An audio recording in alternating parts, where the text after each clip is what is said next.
स्वागत है आप सभी का आपके अपने चैनल एकलव्य एजुकेशन सेंटर की इस नए वीडियो में। दोस्तों, आज की इस वीडियो में हम यह जानने का प्रयास करेंगे कि भिंडी की फसल में शैम्पू और देसी दारू के प्रयोग करने से हमें क्या क्या लाभ प्राप्त हो सकते हैं, और इसके साथ यह भी जानने का प्रयास करेंगे कि आखिर शैम्पू और देसी दारू में क्या है जिसके कारण मौजूदा दौर की काफ़ी संख्या में किसान इसका प्रयोग कर रहे हैं अपने भिंडी की फसल में और उससे लाभ भी प्राप्त कर रहे हैं। और इसके साथ यह भी जानने का प्रयास करेंगे कि आखिर भिंडी की फसल में शैम्पू और देसी दारू का प्रयोग कैसे किया जा सकता है, यानी इनकी प्रयोग की करने की रणनीति पर भी चर्चाएं करने की कोशिश करेंगे। तो चलिए इस बेहद ही महत्वपूर्ण वीडियो की शुरुआत करते हैं। जैसा कि आप जानते हैं कि भिंडी एक ऐसी फसल है जिसकी खेती करके महज 60 से 65 दिनों में हम ज़्यादा से ज़्यादा लाभ प्राप्त करने में सफल हो सकते हैं। लेकिन मौजूदा दौर के काफ़ी संख्या में किसान यही सोचते हैं कि आखिर हम कम समय में ज़्यादा से ज़्यादा अपने भिंडी की फसल से कैसे लाभ प्राप्त कर सकें, और उसी क्रम में एक नई चर्चाओं में चल रहा है रणनीति। यानी नई रणनीति यही है कि भिंडी की फसल में शैम्पू और देसी दारू का प्रयोग। तो आइए सबसे पहले समझते हैं कि आखिर शैम्पू में क्या है जिसके कारण मौजूदा दौर के काफ़ी संख्या में किसान इसका प्रयोग कर रहे हैं अपनी भिंडी की फसल में और उससे उनको लाभ भी मिल रहा है। तो सामान्य तौर पर शैम्पू का प्रयोग बालों को साफ करने के लिए किया जाता है, लेकिन मौजूदा दौर के काफ़ी संख्या में किसान इसका प्रयोग भिंडी के फसल में भी कर रहे हैं। तो इस तरह से भिंडी की फसल में शैम्पू का प्रयोग दो माध्यमों से किया जा सकता है। पहला है कि सिंचाई के दौरान भी किया जा सकता है शैम्पू का प्रयोग भिंडी की फसल में, और दूसरा है कि छिड़काव के माध्यम से भी शैम्पू का प्रयोग भिंडी के फसल में किया जा सकता है। तो सबसे पहले समझेंगे कि छिड़काव के माध्यम से अगर शैम्पू का प्रयोग कर देते हैं अपने भिंडी की फसल में तो यह कैसे भिंडी के पौधे में ग्रोथ देने में सक्षम है। यानी भिंडी के पौधे पर अगर डस्ट पार्टिकल जमे होते हैं तो उनको यह पूरी तरीकों से साफ कर देता है, क्योंकि इसका कार्य ही होता है यह बालों में जितने भी डस्ट पार्टिकल होते हैं उनको साफ कर देता है, और वही कार्य भिंडी के पौधे के पत्ती पर जितने भी डस्ट पार्टिकल होते हैं यानी जो धूल मिट्टी होते हैं उनको साफ कर देता है। और सामान्य तौर पर यह देखा जाता है कि सभी प्रकार के पौधे लगभग सूर्य के प्रकाश से ही अपना भोजन प्राप्त करते हैं। यानी अगर भिंडी के पौधे के पत्ती पर अगर डस्ट पार्टिकल जम जाएंगे तो निश्चित तौर पर सूर्य के प्रकाश से वह भोजन को पूरी तरीकों से नहीं प्राप्त कर पाएगा। अगर हम सही समय पर सही रणनीति के साथ एक बार शैम्पू का छिड़काव कर देंगे तो भिंडी के पौधे के पत्ती पर जितने भी डस्ट पार्टिकल जमे होते हैं वो पूरी तरीकों से साफ हो जाएंगे। और अगर हमारा भिंडी का पौधे का पत्ती पूरी तरीकों से साफ हो जाएंगे तो निश्चित तौर पर हमारा जो पौधा होगा भिंडी का वह ज़्यादा से ज़्यादा सूर्य के प्रकाश से भोजन को प्राप्त करने में सफल होगा। और कोई भी पौधा अगर सही समय पर सही रणनीति के साथ भोजन को प्राप्त कर रहा है तो निश्चित तौर पर उसमें ग्रोथ देखने को मिल सकता है। और कोई भी पौधा अगर जल्दी से ग्रोथ कर रहा है तो उसमें जल्दी से फूल और फल बढ़ने की संभावनाएं भी बढ़ेंगी। तो इस तरह से यही वजह है कि मौजूदा दौर के काफ़ी संख्या में किसान इस सही तकनीक का प्रयोग करके अपने भिंडी की फसल से कम समय में ज़्यादा से ज़्यादा लाभ प्राप्त करने में सफल हो रहे हैं। और इसके साथ साथ दूसरा माध्यम है कि हम सिंचाई के दौरान भी शैम्पू का प्रयोग करके अपने भिंडी की फसल से ज़्यादा लाभ प्राप्त करने में सफल हो सकते हैं।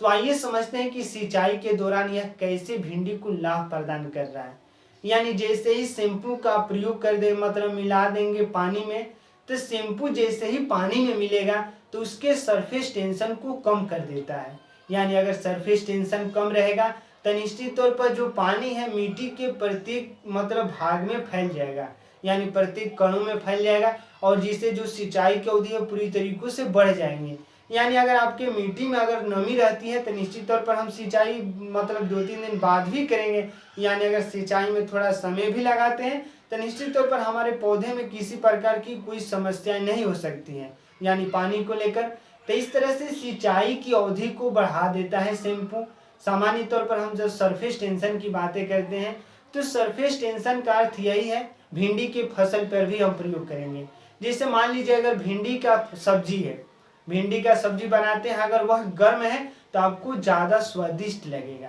क्योंकि अगर गर्म भोजन का सरफेस टेंशन कम होता है और जैसे ही अगर सरफेस टेंशन कम होगा तो हमारे जीभ के प्रत्येक भाग में वह बुरी तरीकों से फैल जाएगा, और जिससे हमारा स्वाद स्वाद अच्छा लगेगा, स्वादिष्ट लगेगा भोजन। और वही सब्जी अगर ठंडा हो जाती है तो उसका सरफेस टेंशन हाई हो जाता है, यानी सरफेस टेंशन अगर ज़्यादा हो जाएगा तो वह सरफेस टेंशन ज़्यादा होने के कारण वह जीभ के प्रत्येक भाग में नहीं फैल पाएगा, और जिससे जो हमारा भिंडी का सब्जी है हमें ज़्यादा स्वादिष्ट नहीं लगेगा गर्म की तुलना में। यानी जितना स्वादिष्ट गर्म सब्जी खाएंगे उतना स्वादिष्ट भिंडी की ठंडी सब्जी में नहीं आएगा। तो इस तरह से यह सरफेस टेंशन का एग्जाम्पल है। तो इस तरह से सरफेस टेंशन का आप समझ सकते हैं कि अगर शैम्पू का प्रयोग कर देंगे तो पानी मिट्टी के प्रत्येक भाग में फैल जाएगा, अगर सरफेस टेंशन कम हो जाएगा शैम्पू का प्रयोग करने से। तो इस तरह से आप समझ चुके हैं पूरी तरीकों से कि भिंडी की फसल में अगर शैम्पू का प्रयोग कर देते हैं तो हमें सही में, यानी सही यह बात है जो चर्चाओं में चल रहा है, मौजूदा दौर के काफ़ी संख्या में किसान इस रणनीति को जान चुके हैं, और हमें पूरा भरोसा है कि आप भी अपने भिंडी की फसल में शैम्पू का प्रयोग करके आप अपने भिंडी में ज़्यादा से ज़्यादा फूल और फल को बढ़ा सकते हैं। और अगला जो बेहद ही महत्वपूर्ण तथ्य है कि भिंडी की फसल में देसी दारू का प्रयोग, यानी देसी दारू में सामान्य तौर पर एल्कोहल पाया जाता है, और एल्कोहल की जब बातें करते हैं तो उसमें इथेनॉल और मेथेनॉल की मात्राएं ज़्यादातर होती है, और इथेनॉल और मेथेनॉल सामान्य तौर पर कीटनाशक दवा के रूप में भी प्रयोग किया जा सकता है।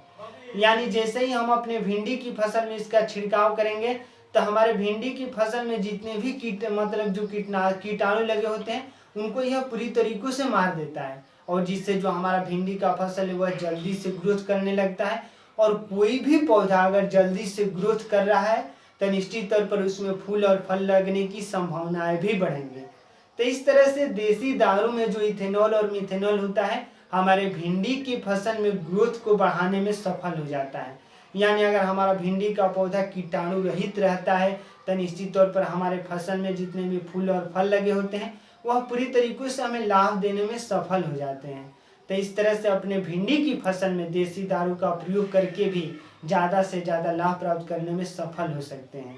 तो इस तरह से इस भिंडी की फसल में एक नई रणनीति की जो चर्चाएं चल रही है कि शैम्पू और देसी दारू का प्रयोग बिल्कुल भी सही है। यानी अगर आप प्रयोग करते हैं तो हमें पूरा भरोसा है कि आपको भी लाभ देखने को मिल सकता है, और निश्चित तौर पर इसका प्रयोग करना चाहिए, क्योंकि जैसे ही बाजारों में जाएंगे और कीटनाशक दवाओं का खरीदेंगे तो निश्चित तौर पर हमें ज़्यादा पैसे को पे करना होगा। अगर हमें सस्ते दरों पर कोई अगर सामान मिल रहा है तो निश्चित तौर पर उसका प्रयोग करना चाहिए। अगर प्रयोग करते हैं सही रणनीति के साथ, रणनीति भी हमें अपनाना है, यानी अपने फसल में अगर हम हार्वेस्टिंग की बातें करते हैं तो भिंडी की हार्वेस्टिंग यानी उसके फल के तोड़ने से पहले ही अगर शैम्पू और देसी दारू का प्रयोग कर देते हैं तो हमारे भिंडी का जो फल है उसमें चमक देखने को मिल सकता है, और जैसे ही बाजारों में ले जाएंगे तो हमें ज़्यादा मुनाफा होने की संभावनाएं बढ़ेंगी।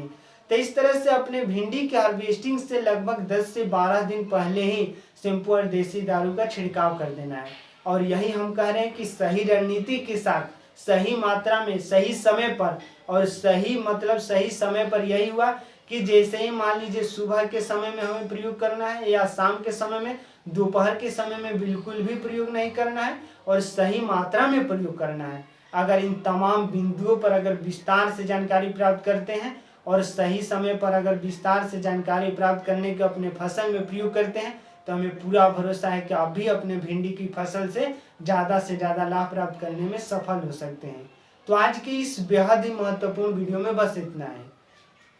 अगर आप हमारे चैनल के साथ नए जुड़े हैं और वीडियो अच्छा लग रहा है, कुछ सीख पा रहे हैं इस वीडियो के माध्यम से, तो हमारे चैनल को कर दीजिए सब्सक्राइब, ताकि हमारे द्वारा अपलोड किया गया हर वीडियो आपके पास सबसे पहले पहुंच जाए, और हम तथा हमारी टीम भी उत्साहित महसूस करें कि आपके भिंडी की खेती करने की रणनीति में हम थोड़ा सा भी सहयोग करने में सफल हो रहे हैं। तो हमें दीजिए इजाज़त। धन्यवाद।